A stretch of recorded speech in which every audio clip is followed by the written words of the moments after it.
Hey guys, what's up? So I'm here with a review of the new Quentin Tarantino film, The Hateful Eight. I don't think Quentin Tarantino needs any introduction, but I'll go ahead and say this right now. He's probably one of my favorite directors of all time. He knows how to write a movie, he knows how to direct a movie, and he knows how to make a damn good movie. I don't care what genre, although his best genre seems to be the kind of drama, comedy, crime genre. And this film is no different.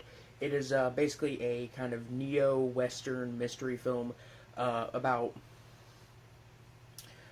eight characters ending up snowbound in a lodge in the Wyoming mountains, and basically they all have different intentions. And the film of course has stars Samuel L. Jackson, and he plays basically one of the main characters, who is the bounty hunter. There is Kurt Russell, who is the executioner, not the executioner, but he's another bounty hunter. I believe his name is John Roth, and oh man, I can't really remember people's names, although I remember remembering them. There's Marcus, who is Jackson's character, of course. There is Oswaldo, who is played by Tim Roth, who is in quite a few of Tarantino's movies. I basically remember him the most from the anthology comedy crime film Four Rooms. He played the bellhop throughout the entire film. But basically, it's about these eight different people. They all have different intentions, and they're trapped in there. And there's, the film is heavily inspired by The Thing, as in John Carpenter's body horror science fiction horror film.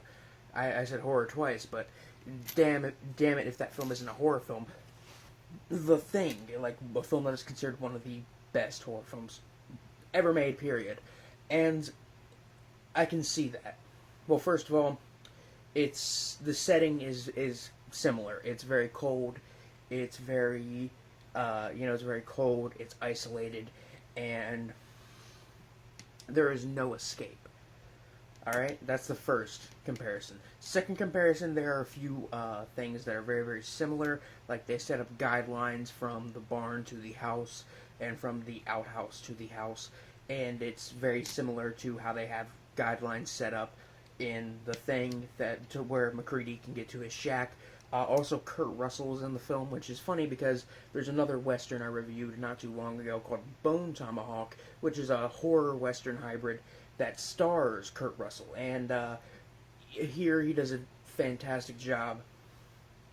But also, the film has a heavy, heavy theme of paranoia and isolation.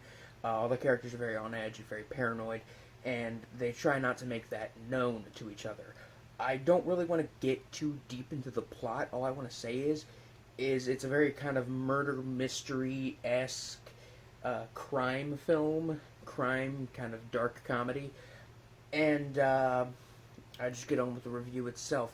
The movie is directed and written by Quentin Tarantino, so it should not be surprising that the film is very well written, very well shot. All the characters are very interesting, and most of them are likable. Everybody turns in, all the actors turn in a very good performance. Even Channing Tatum, who ended up on the cast list, even he turns in a pretty damn good performance, or at least a solid performance. And I do know that he can act. I heard his performance in the Foxcatcher was really good. Whatever, I think that's what that movie was called. But I heard that his performance in that film was very good, and his performance here, no different. It is, again, I haven't seen the Foxcatcher, but his performance here is very, very solid. The camera work, lighting, and just all around everything is amazing in this movie. It has very, very good camera work, and the shots are beautiful. It was shot in 70mm Panavision, which is a form of it's a way of shooting a film that is very, very different from a film from regular films. There are very few films that were shot with Panavision on 70mm, and this is one of them. and it really, really helps with the overall experience of the film. Like, there's just something about the fact that the screen, the fact that like the fact that the film this has so many wide shots because of the way it was shot, and it's beautiful. The uh, the pacing is really solid. The effects are really, really solid. Lots of really cool blood and gore effects. Not that many CGI shots, at least as far as I can tell. I know Tarantino is a purist when it comes to practical effects, which I absolutely adore him for, because he knows how good practical effects are. Uh, but uh, I don't really have anything. I'll be honest. I have almost nothing negative to say about this movie. It is awesome. I would say it's on par with Django Unchained, like 100% on par with Django Unchained. And I gotta say, this might be my second or third favorite Tarantino movie. Now that might now that might have a little bit to do with that might have to do with the fact that this is the first Tarantino film I saw theatrically. I saw in the theater, but it's a damn good film to start out with. Fucking loved almost every second of the film. There's like one or two scenes that are like a little bit ridiculous, but I kind of think that was the point. Maybe, I guess, I don't know. Overall, it was very, very funny. The film is extremely funny. Like, I mean, I'm sure I was one of the only people laughing in the entire theater, but I got a good amount of the humor in the film. That being said, I can wholeheartedly recommend this film if you enjoy Tarantino's work. Then you'll most likely enjoy this one. I mean, I know there are people who enjoy Tarantino's work who hated like Django Unchained or who hate Kill Bill, and I'll be honest, I'm not the biggest fan of Kill Bill, but it's still a very, very solid revenge film. That being said, uh, I would probably have to say again. I'm going to say it again. The Hateful Eight is probably on par with Django Unchained, and it doesn't beat Pulp Fiction as my favorite Tarantino film, but it is damn close.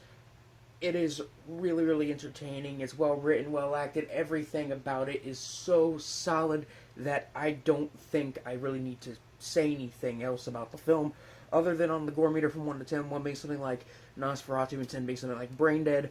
The Hateful Eight is probably about a 5.5, maybe a 6. It is a pretty violent movie, for a Western. I wouldn't say it's as violent as like Bone Tomahawk, but it's definitely up there. Definitely. And yeah, I enjoyed the film thoroughly and loved every single second of it, and I'm glad that I got to experience it in theaters. I'm glad that I got to see it with my friends who are also very big fans of Tarantino, and we were sitting there the entire time, kind of whispering to each other like, who did this, who did that, and pointing out little references. Like, they even make reference to the Red Apple cigarettes that are in like every Tarantino film. But I think I'm dragging on now. It's a very awesome movie, and I highly recommend you go see it. And it's probably the best film from 2015, easily. One of the best ones I saw from this year. It doesn't even... Like, nothing else I saw this year could come close to it. That being said, I'm obviously giving this one a 10 out of 10.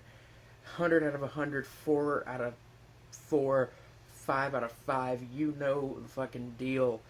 I love this movie, and honestly, I think I'm kind of tempted to go see it again, because I kind of want to watch it again to see if I notice any other small references they might have hidden in there. But other than that,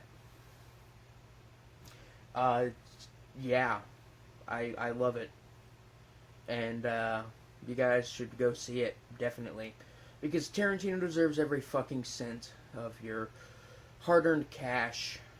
Let's be honest, the guy needs to make more movies, other than like one every few years. that being said, I'm gonna sign off. It's like 2 in the fucking morning. I just got out of the fucking screening for the film. Um, but yeah, you know the fucking drill. I'm gonna go fucking go to bed because I don't even want to edit this thing tonight. So yeah, peace.